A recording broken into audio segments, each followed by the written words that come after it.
আজকে আমি ডাল দিয়ে কুলপি শাকের বড়া বানিয়ে দেখাবো। স্বপ্না কুকিংয়ে সবাইকে স্বাগত। চলুন রেসিপিটা শুরু করি। কুলপি শাক কেটে নিয়েছি, 3 রকম ডাল 2 ঘন্টা আগে ভিজিয়ে নিয়েছি, ধুয়ে নিয়েছি ভালো করে। আর কুচনো পেঁয়াজ নিয়েছি আর কুচনো লঙ্কা নিয়েছি। একটা মিক্সির জার নিলাম, ডালটা ওর মধ্যে দিয়ে দিলাম, কুচনো লঙ্কা, লবণ, আদা বাটা, জিরে বাটা দিয়ে ওটা পেস্ট বানিয়ে নিলাম। সাথে একটু অল্প জল দিয়েছিলাম। পেস্ট বানানো হয়ে গেছে, একটা পাত্রের মধ্যে ঢেলে নিলাম।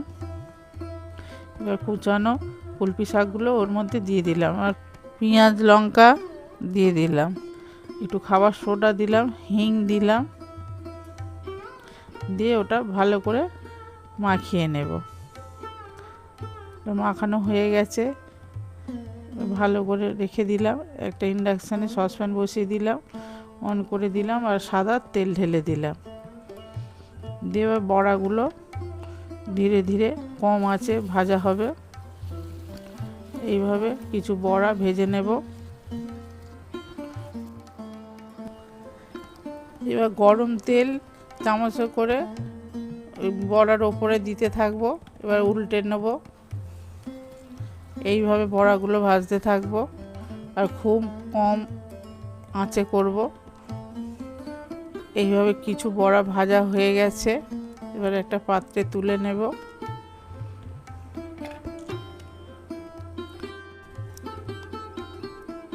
বাকি বড়াগুলো এইভাবে ভেজে নেব। দেখুন কুলপি শাকের বড়া রেডি।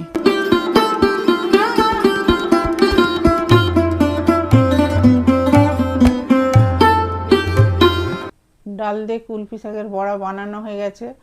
সব সময় তো কুলপি শাকের ঝোল খাওয়া হয়, তার দেখলাম যে না একটু বড়া বানিয়ে দেখি, খারাপ লাগে না, ভালোই লাগলো।